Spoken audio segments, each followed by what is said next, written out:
In 1913, when Anthony Patch was 25, 2 years were already gone since irony, the Holy Ghost of this later day, had, theoretically at least, descended upon him. Irony was the final polish of the shoe, the ultimate dab of the clothesbrush, a sort of intellectual air. Yet at the brink of this story he has as yet gone no further than the conscious stage. As you first see him he wonders frequently whether he is not without honor and slightly mad, a shameful and obscene thinness glistening on the surface of the world like oil on a clean pond, these occasions being varied, of course, with those in which he thinks himself rather an exceptionally young man, thoroughly sophisticated, well adjusted to his environment, and somewhat more significant than anyone else he knows. This was his healthy state and it made him cheerful, pleasant, and very attractive to intelligent men and to all women. In this state he considered that he would one day accomplish some quiet subtle thing that the elect would deem worthy and, passing on, would join the dimmer stars in a nebulous, indeterminate heaven halfway between death and immortality. Until the time came for this effort he would be Anthony Patch, not a portrait of a man but a distinct and dynamic personality, opinionated, contemptuous, functioning from within outward, a man who was aware that there could be no honor and yet had honor, who knew the sophistry of courage and yet was brave. A worthy man and his gifted son. Anthony drew as much consciousness of social security from being the grandson of Adam J. Patch as he would have had from tracing his line over the sea to the Crusaders. This is inevitable, Virginians and Bostonians to the contrary notwithstanding, an aristocracy founded sheerly on money postulates wealth in the particular. Now Adam J. Patch, more familiarly known as Cross Patch, left his father's farm in Tarrytown early in '61 to join a New York cavalry regiment. He came home from the war a major, charged into Wall Street, and amid much fuss, fume, applause, and ill will he gathered to himself some $75 million. This occupied his energies until he was 57 years old. It was then that he determined, after a severe attack of sclerosis, to consecrate the remainder of his life to the moral regeneration of the world. He became a reformer among reformers. Emulating the magnificent efforts of Anthony Comstock, after whom his grandson was named, he leveled a varied assortment of uppercuts and body blows at liquor, literature, vice, art, patent medicines, and Sunday theaters.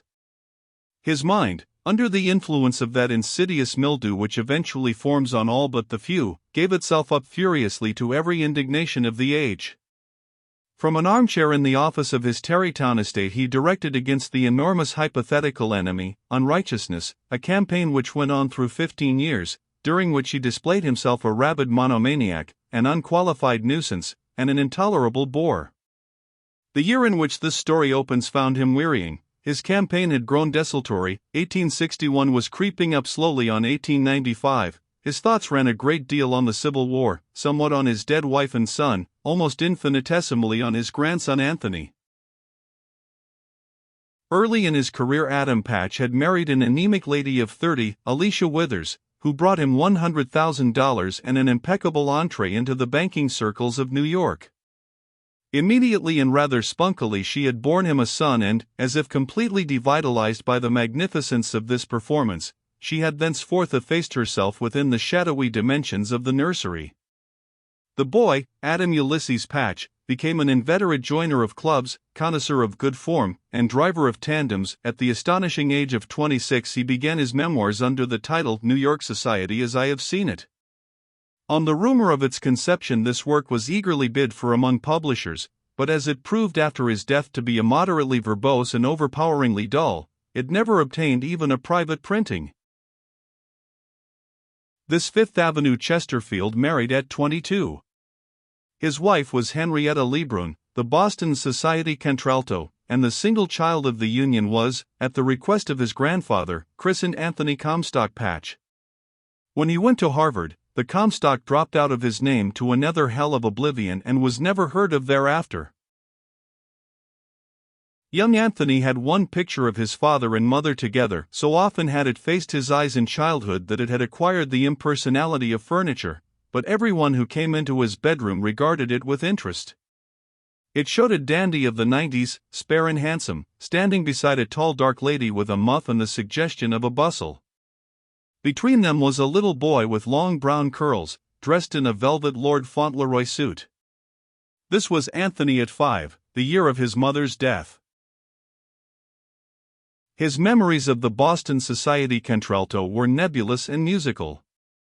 She was a lady who sang, in the music room of their house on Washington Square, sometimes with guests scattered all about her, the men with their arms folded, balanced breathlessly on the edges of sofas, the women with their hands in their laps, occasionally making little whispers to the men and always clapping very briskly and uttering cooing cries after each song, and often she sang to Anthony alone, in Italian or French or in a strange and terrible dialect which she imagined to be the speech of the Southern Negro.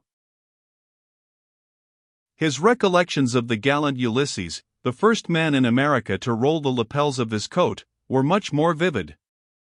After Henrietta Lebrun Patch had joined another choir, as her widower huskily remarked from time to time, father and son lived up at Grandpa's in Tarrytown, and Ulysses came daily to Anthony's nursery and expelled pleasant, thick-smelling words for sometimes as much as an hour.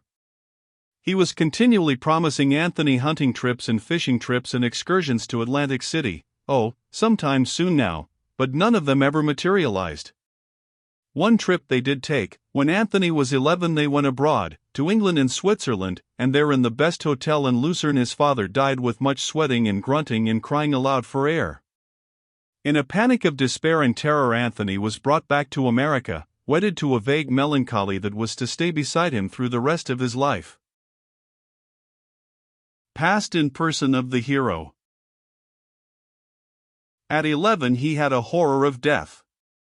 Within 6 impressionable years his parents had died and his grandmother had faded off almost imperceptibly, until, for the first time since her marriage, her person held for one day an unquestioned supremacy over her own drawing room. So to Anthony life was a struggle against death, that waited at every corner. It was as a concession to his hypochondriacal imagination that he formed the habit of reading in bed. It soothed him. He read until he was tired and often fell asleep with the lights still on. His favorite diversion until he was 14 was his stamp collection, enormous, as nearly exhaustive as a boy's could be. His grandfather considered fatuously that it was teaching him geography. So Anthony kept up a correspondence with a half-dozen stamp and coin companies, and it was rare that the mail failed to bring him new stamp books or packages of glittering approval sheets. There was a mysterious fascination in transferring his acquisitions interminably from one book to another.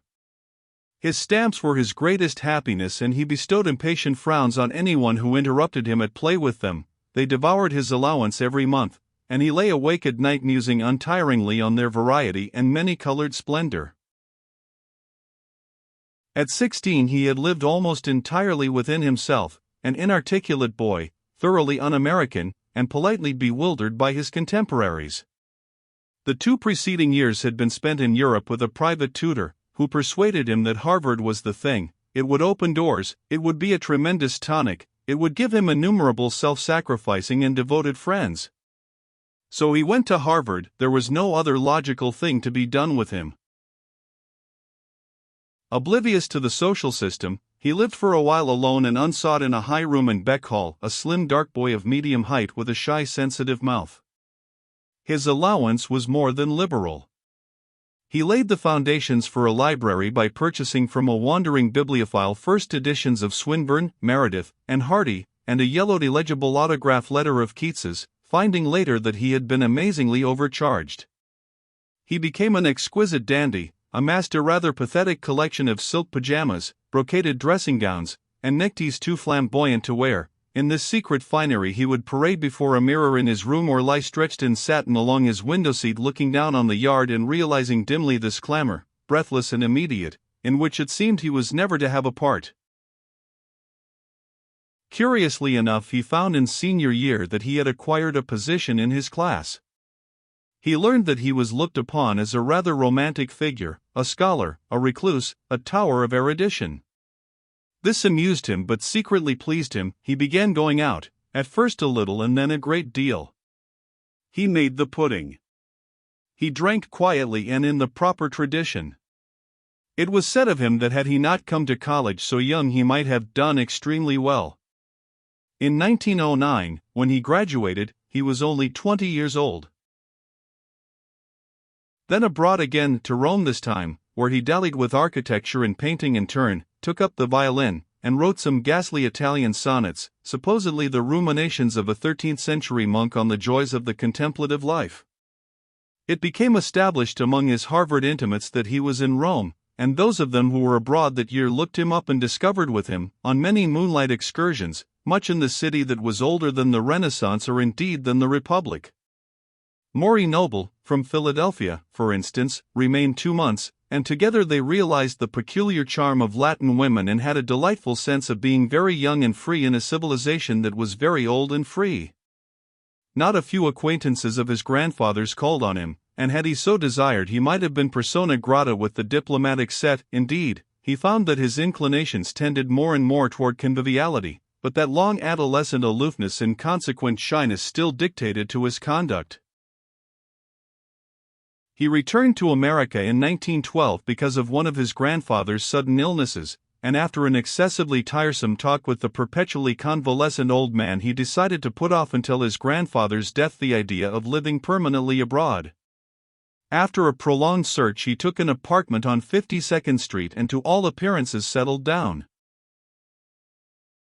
In 1913 Anthony Patch's adjustment of himself to the universe was in process of consummation. Physically, he had improved since his undergraduate days. He was still too thin, but his shoulders had widened and his brunette face had lost the frightened look of his freshman year. He was secretly orderly and in person spick and span. His friends declared that they had never seen his hair rumpled. His nose was too sharp, his mouth was one of those unfortunate mirrors of mood inclined to droop perceptibly in moments of unhappiness, but his blue eyes were charming, whether alert with intelligence or half-closed in an expression of melancholy humor.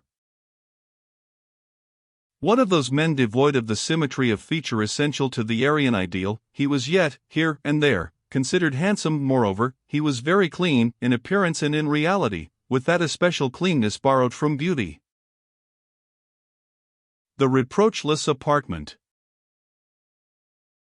Fifth and Sixth Avenues, it seemed to Anthony, were the uprights of a gigantic ladder stretching from Washington Square to Central Park.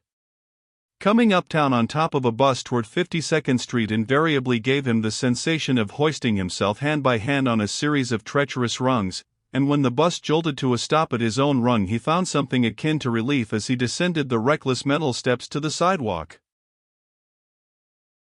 After that, he had but to walk down 52nd Street half a block, pass a stodgy family of brownstone houses, and then in a jiffy he was under the high ceilings of his great front room. This was entirely satisfactory. Here, after all, life began. Here he slept, breakfasted, read, and entertained. The house itself was of murky material, built in the late 90s. In response to the steadily growing need of small apartments, each floor had been thoroughly remodeled and rented individually. Of the 4 apartments, Anthony's, on the second floor, was the most desirable. The front room had fine high ceilings and 3 large windows that loomed down pleasantly upon 52nd Street. In its appointments it escaped by a safe margin being of any particular period. It escaped stiffness, stuffiness, bareness, and decadence.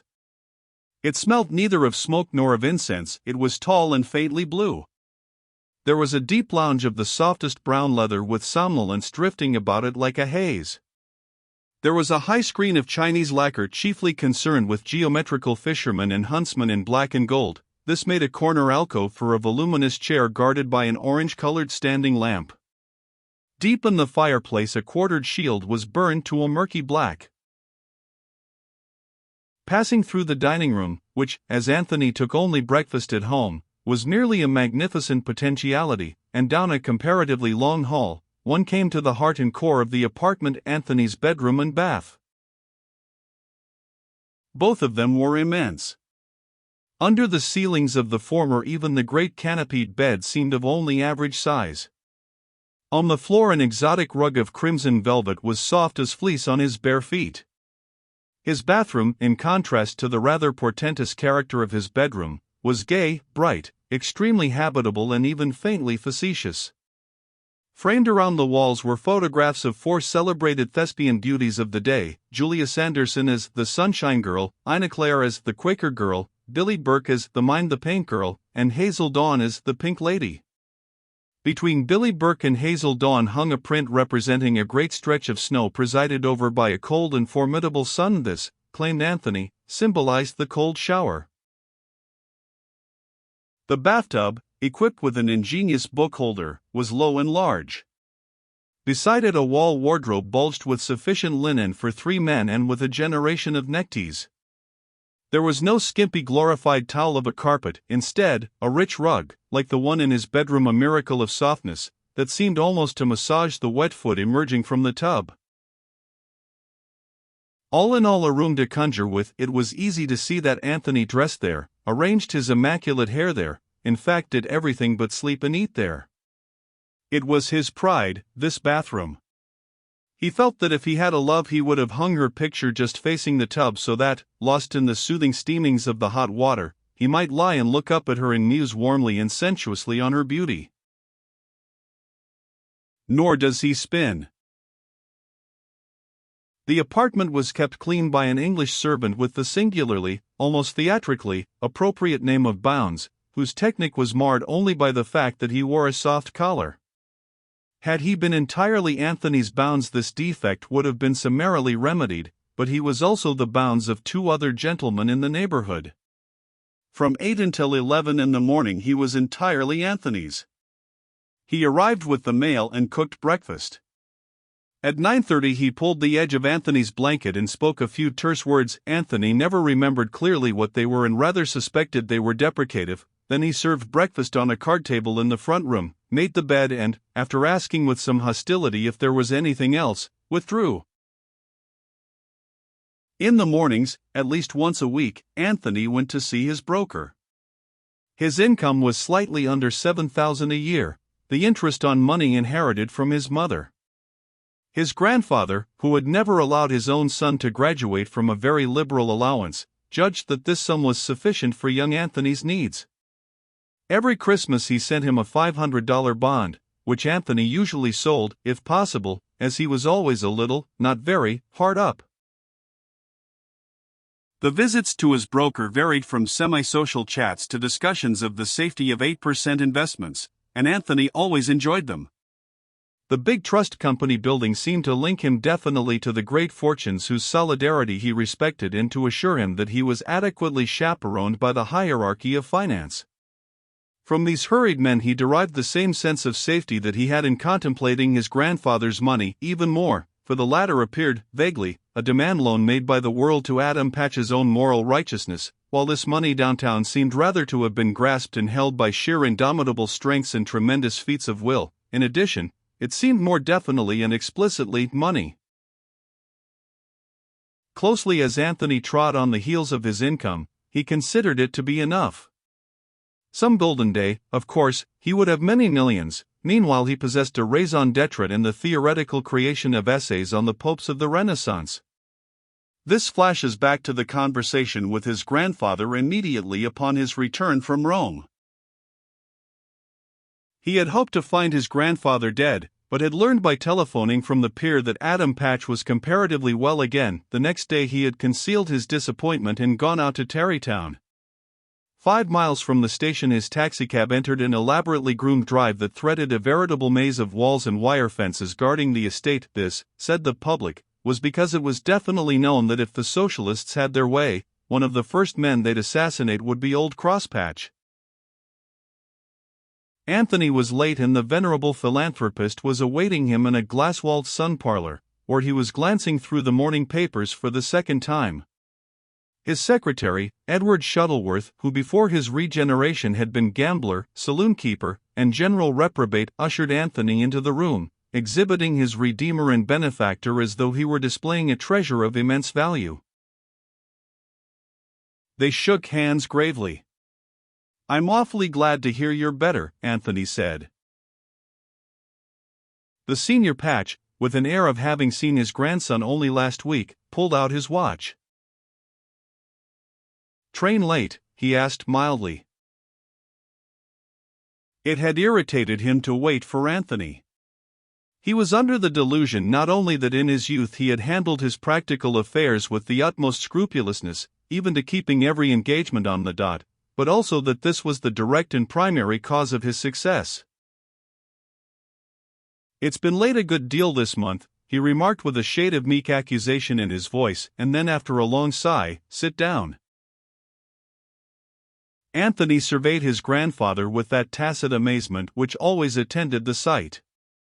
That this feeble, unintelligent old man was possessed of such power that, yellow journals to the contrary, the men in the Republic whose souls he could not have bought directly or indirectly would scarcely have populated White Plains, seemed as impossible to believe as that he had once been a pink and white baby. The span of his 75 years had acted as a magic bellows. The first quarter century had blown him full with life, and the last had sucked it all back. It had sucked in the cheeks and the chest and the girth of arm and leg.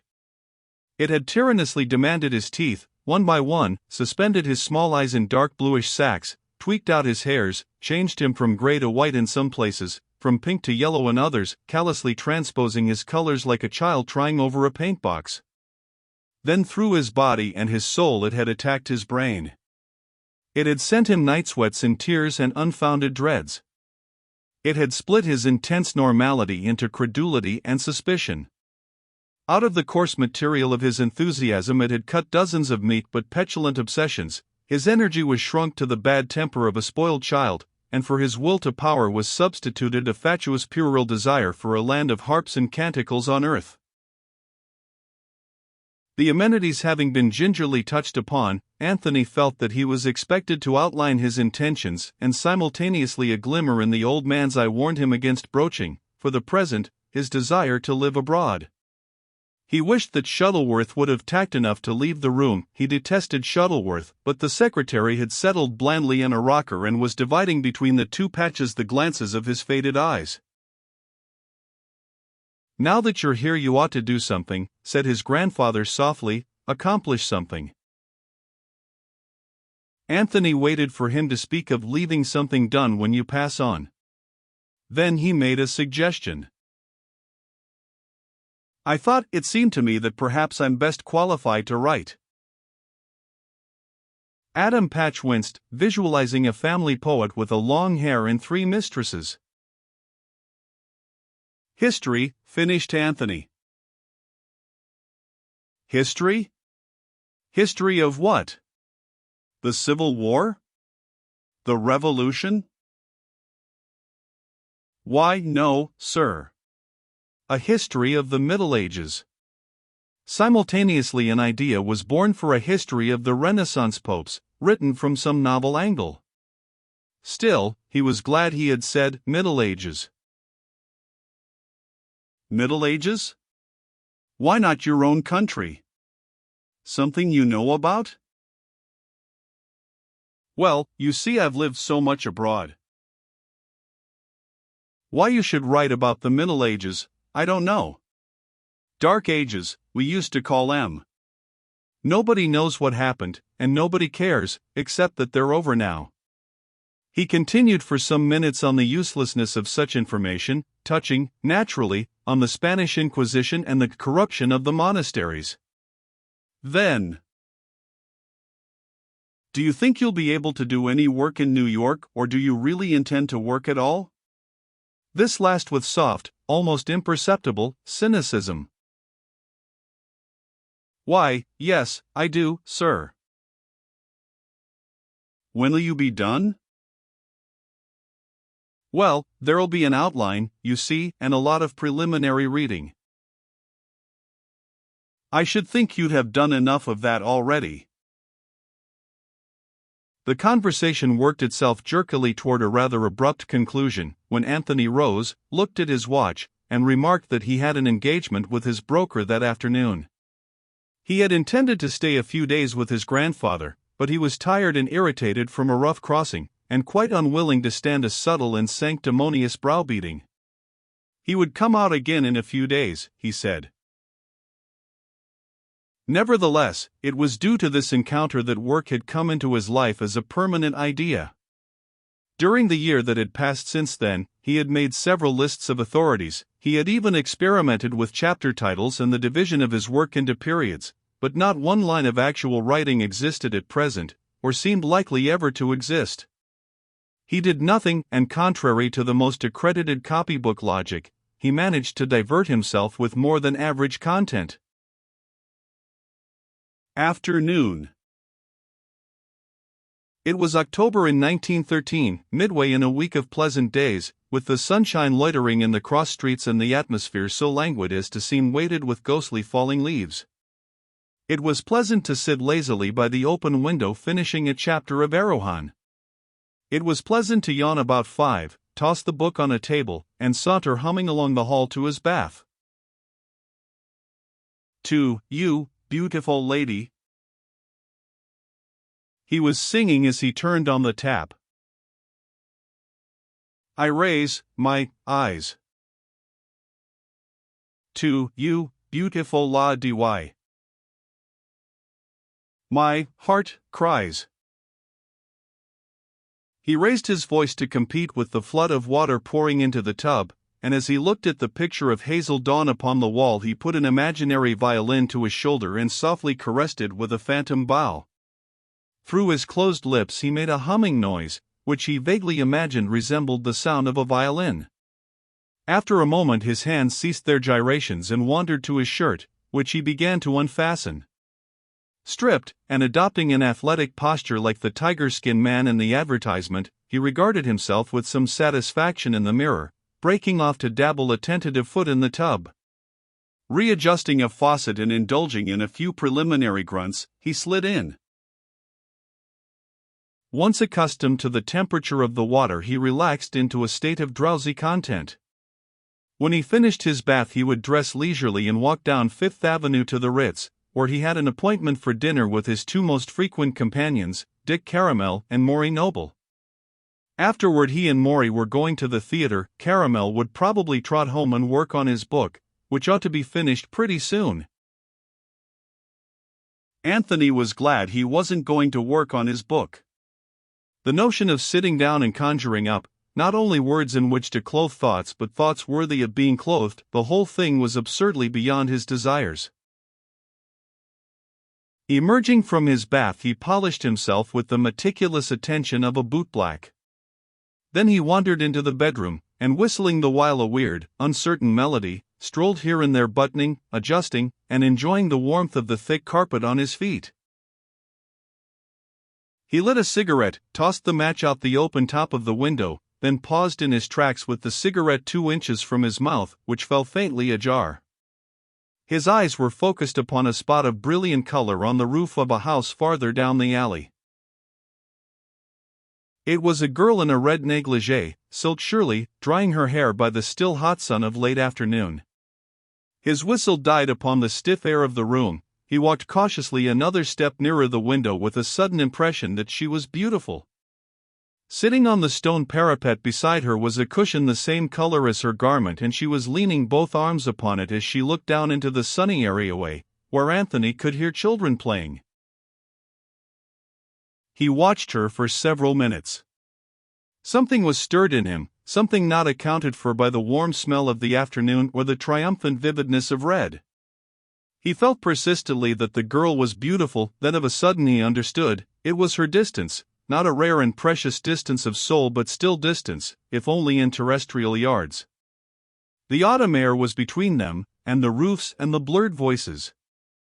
Yet for a not altogether explained second, posing perversely in time, his emotion had been nearer to adoration than in the deepest kiss he had ever known. He finished his dressing, found a black bow tie and adjusted it carefully by the three-sided mirror in the bathroom. Then, yielding to an impulse, he walked quickly into the bedroom and again looked out the window. The woman was standing up now. She had tossed her hair back and he had a full view of her. She was fat, full 35, utterly undistinguished. Making a clicking noise with his mouth, he returned to the bathroom and reparted his hair. "To you, beautiful lady," he sang lightly. "I raise my eyes." Then, with a last soothing brush that left an iridescent surface of sheer gloss, he left his bathroom and his apartment and walked down Fifth Avenue to the Ritz-Carlton. Three men. At 7, Anthony and his friend Maury Noble are sitting at a corner table on the cool roof. Maury Noble is like nothing so much as a large, slender and imposing cat. His eyes are narrow and full of incessant, protracted blinks. His hair is smooth and flat, as though it has been licked by a possible, and, if so, Herculean, mother cat. During Anthony's time at Harvard, he had been considered the most unique figure in his class, the most brilliant, the most original, smart, quiet, and among the saved. This is the man whom Anthony considers his best friend. This is the only man of all his acquaintance whom he admires and, to a bigger extent than he likes to admit to himself, envies. They are glad to see each other now, their eyes are full of kindness as each feels the full effect of novelty after a short separation.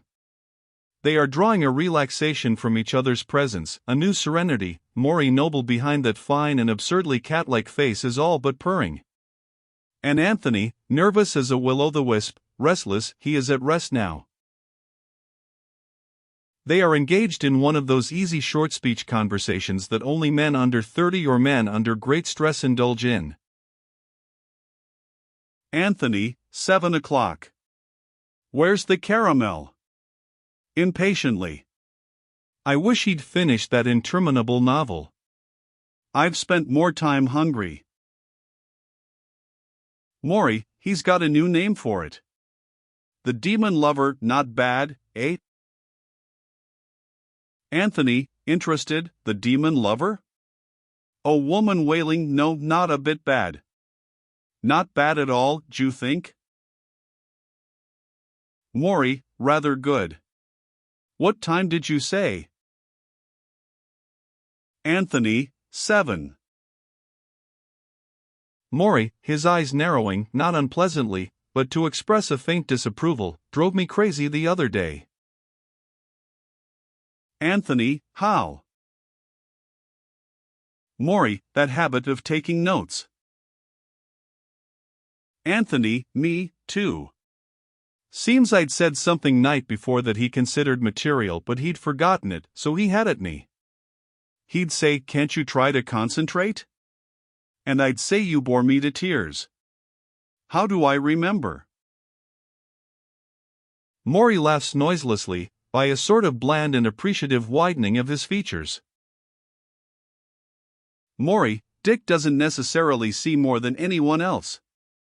He merely can put down a larger proportion of what he sees. Anthony, that rather impressive talent. Maury, oh, yes. Impressive. Anthony, an energy, ambitious, well-directed energy. He's so entertaining, he's so tremendously stimulating and exciting. Often there's something breathless in being with him. Maury, oh, yes. Silence, and then Anthony, with his thin, somewhat uncertain face at its most convinced, but not indomitable energy. Someday, bit by bit, it'll blow away, and his rather impressive talent with it, and leave only a wisp of a man, fretful and egotistic and garrulous. Maury, with laughter, here we sit vowing to each other that little Dick sees less deeply into things than we do. And I'll bet he feels a measure of superiority on his side, creative mind over merely critical mind and all that. Anthony, oh, yes. But he's wrong. He's inclined to fall for a million silly enthusiasms. If it wasn't that he's absorbed in realism and therefore has to adopt the garments of the cynic, he'd be credulous as a college religious leader. He's an idealist. Oh, yes. He thinks he's not, because he's rejected Christianity. Remember him in college? Just swallow every writer whole, one after another, ideas, technique, and characters, Chesterton, Shaw, Wells, each one as easily as the last. Maury sat face still considering his own last observation, I remember. Anthony, it's true. Natural-born fetish worshipper. Take art. Maury, let's order. He'll be. Anthony, sure. Let's order. I told him. Maury, here he comes. Look, he's going to bump that waiter. He lifts his finger as a signal, lifts it as though it were a soft and friendly claw. Here we are, caramel. A new voice, fiercely, hello, Maury. Hello, Anthony Comstock Patch. How is old Adam's grandson? Debutante's still after you, eh? In person Richard Caramel is short and fair, he is to be bald at 35. He has yellowish eyes, one of them startlingly clear, the other opaque as a muddy pool, and a bulging brow like a funny paper baby. He bulges in other places, his paunch bulges, prophetically, his words have an air of bulging from his mouth, even his dinner coat pockets bulge, as though from contamination, with a dog-eared collection of timetables, programs, and miscellaneous scraps. On these he takes his notes with great screwings up of his unmatched yellow eyes and motions of silence with his disengaged left hand. When he reaches the table he shakes hands with Anthony and Maury. He is one of those men who invariably shake hands, even with people whom they have seen an hour before. Anthony, hello, Caramel. Glad you're here. We needed a comic relief. Maury, you're late. Been racing the postman down the block? We've been clawing over your character. Dick, fixing Anthony eagerly with the bright eye, what did you say? Tell me and I'll write it down. Cut 3,000 words out of part 1 this afternoon. Maury, noble aesthete. And I poured alcohol into my stomach. Dick, I don't doubt it. I bet you two have been sitting here for an hour talking about liquor. Anthony, we never pass out, my beardless boy. Maury, we never go home with ladies we meet when we're lit. Anthony, all in our parties are characterized by a certain haughty distinction. Dick, the particularly silly sort who boast about being tanks. Trouble is you're both in the 18th century. School of the Old English squire. Drink quietly until you roll under the table. Never have a good time. Oh, no, that isn't done at all. Anthony, this from chapter 6, I'll bet. Dick, going to the theater? Maury, yes. We intend to spend the evening doing some deep thinking over of life's problems. The thing is tersely called the woman. I presume that she will pay. Anthony, my God. Is that what it is? Let's go to the Follies again. Maury, I'm tired of it. I've seen it 3 times. To Dick. The first time, we went out after Act 1 and found a most amazing bar. When we came back we entered the wrong theater. Anthony had a protracted dispute with a scared young couple we thought were in our seats. Dick, as though talking to himself, I think that when I've done another novel and a play, and maybe a book of short stories, I'll do a musical comedy. Maury, I know, with intellectual lyrics that no one will listen to. And all the critics will groan and grunt about dear old Pinafore. And I shall go on shining as a brilliantly meaningless figure in a meaningless world. Dick, pompously, art isn't meaningless. Maury, it is in itself. It isn't in that it tries to make life less so. Anthony, in other words, Dick, you're playing before a grandstand peopled with ghosts. Maury, give a good show anyhow. Anthony sad-faced to Maury, on the contrary, I'd feel that it being a meaningless world, why write? The very attempt to give it purpose is purposeless. Dick, well, even admitting all that, be a decent pragmatist and grant a poor man the instinct to live. Would you want everyone to accept that sophistic rot? Anthony, yeah, I suppose so. Maury, no, sir. I believe that everyone in America but a selected thousand should be compelled to accept a very rigid system of morals, Roman Catholicism, for instance. I don't complain of conventional morality. I complain rather of the mediocre heretics who seize upon the findings of sophistication and adopt the pose of a moral freedom to which they are by no means entitled by their intelligences. Here the soup arrives, and what Maury might have gone on to say is lost for all time. Night. Afterward they visited a ticket speculator and, at a price, obtained seats for a new musical comedy called High Jinks. In the foyer of the theater they waited a few moments to see the first night crowd come in. There were opera cloaks stitched of myriad, many-colored silks and furs, there were jewels dripping from arms and throats and ear-tips of white and rose, there were innumerable broad shimmers down the middles of innumerable silk hats, there were shoes of gold and bronze and red and shining black, there were the high-piled, tight-packed coiffures of many women and the slick, watered hair of well-kept men. Most of all there was the ebbing, flowing, chattering, chuckling, foaming, slow-rolling wave effect of this cheerful sea of people as tonight it poured its glittering torrent into the artificial lake of laughter. After the play they parted. Maury was going to a dance at Sherry's, Anthony homeward, and to bed. He found his way slowly over the jostled evening mass of Times Square, which the chariot race and its thousand satellites made rarely beautiful and bright and intimate with carnival.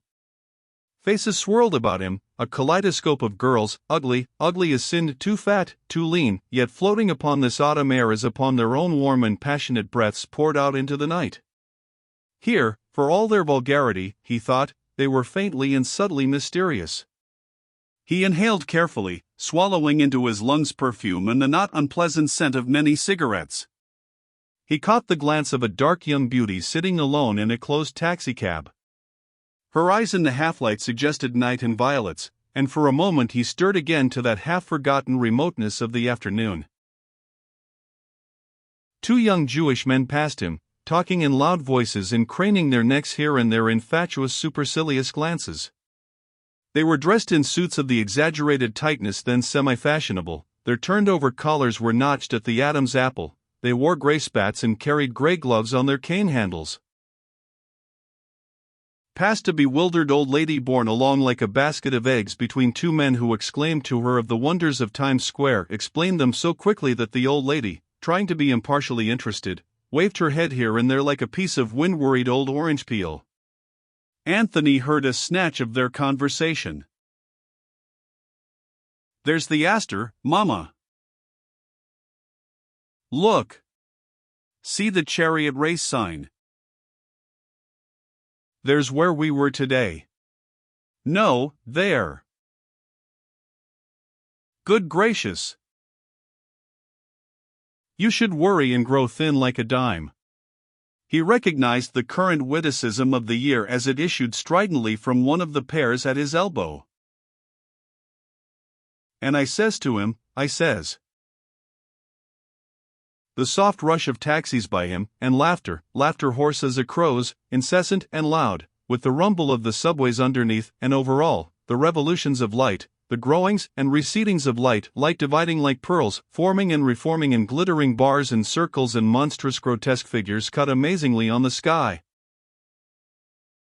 He turned thankfully down the hush that blew like a dark wind out of a cross street, past a bakery restaurant in whose windows a dozen roast chickens turned over and over on an automatic spit.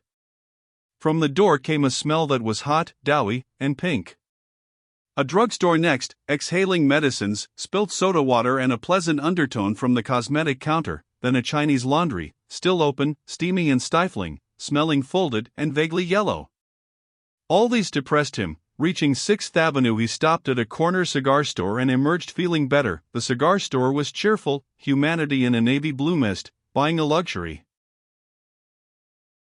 Once in his apartment he smoked a last cigarette, sitting in the dark by his open front window. For the first time in over a year he found himself thoroughly enjoying New York. There was a rare pungency in it certainly, a quality almost southern. A lonesome town, though. He who had grown up alone had lately learned to avoid solitude. During the past several months he had been careful, when he had no engagement for the evening, to hurry to one of his clubs and find someone. Oh, there was a loneliness here. His cigarette, its smoke bordering the thin folds of curtain with rims of faint white spray, glowed on until the clock in St. Anne's down the street struck one with a querulous fashionable beauty. The elevated, half a quiet block away, sounded a rumble of drums, and should he lean from his window he would see the train, like an angry eagle, breasting the dark curve at the corner. He was reminded of a fantastic romance he had lately read in which cities had been bombed from aerial trains, and for a moment he fancied that Washington Square had declared war on Central Park and that this was a northbound menace loaded with battle and sudden death. But as it passed the illusion faded, it diminished to the faintest of drums, then to a faraway droning eagle. There were the bells and the continued low blur of auto horns from Fifth Avenue, but his own street was silent and he was safe in here from all the threat of life, for there was his door and the long hall and his guardian bedroom, safe, safe. The arc light shining into his window seemed for this hour like the moon, only brighter and more beautiful than the moon. A flashback in paradise. Beauty, who was born anew every 100 years, sat in a sort of outdoor waiting room through which blew gusts of white wind and occasionally a breathless hurried star. The stars winked at her intimately as they went by and the winds made a soft incessant flurry in her hair. She was incomprehensible, for, in her, soul and spirit were one. The beauty of her body was the essence of her soul. She was that unity sought for by philosophers through many centuries. In this outdoor waiting room of winds and stars she had been sitting for 100 years, at peace in the contemplation of herself. It became known to her, at length, that she was to be born again. Sighing, she began a long conversation with a voice that was in the white wind, a conversation that took many hours and of which I can give only a fragment here. Beauty, her lips scarcely stirring, her eyes turned, as always, inward upon herself. Whither shall I journey now? The voice, to a new country, a land you have never seen before. Beauty, petulantly, I loathe breaking into these new civilizations. How long is stay this time? The voice, 15 years. Beauty, and what's the name of the place? The voice, it is the most opulent, most gorgeous land on earth, a land whose wisest are but little wiser than its dullest, a land where the rulers have minds like little children and the lawgivers believe in Santa Claus, where ugly women control strong men. Beauty, in astonishment, what?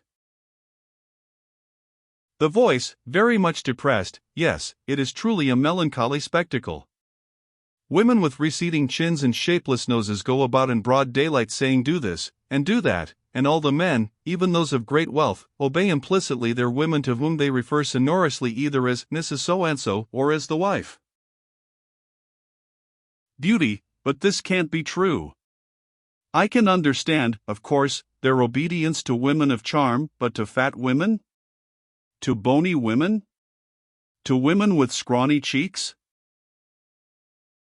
The voice, even so. Beauty, what of me? What chance shall I have? The voice, it will be harder going, if I may borrow a phrase.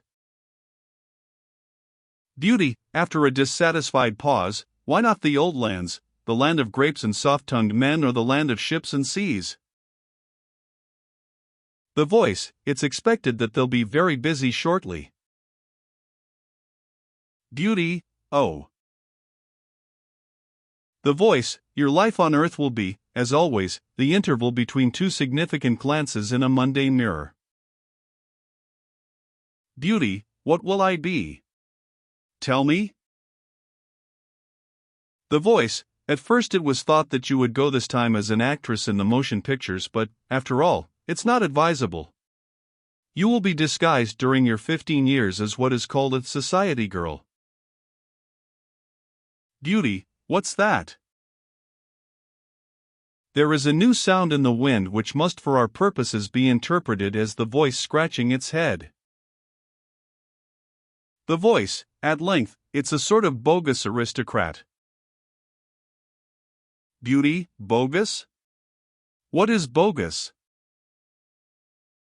The voice, that, too, you will discover in this land. You will find much that is bogus. Also, you will do much that is bogus. Beauty, placidly, it all sounds so vulgar. The voice, not half as vulgar as it is. You will be known during your 15 years as a ragtime kid, a flapper, a jazz baby, and a baby vamp. You will dance new dances neither more nor less gracefully than you danced the old ones. Beauty, in a whisper, will I be paid? The voice, yes, as usual, in love. Beauty, with a faint laugh which disturbs only momentarily the immobility of her lips, and will I like being called a jazz baby? The voice, soberly, you will love it. The dialogue ends here, with Beauty still sitting quietly, the stars pausing in an ecstasy of appreciation, the wind, white and gusty, blowing through her hair.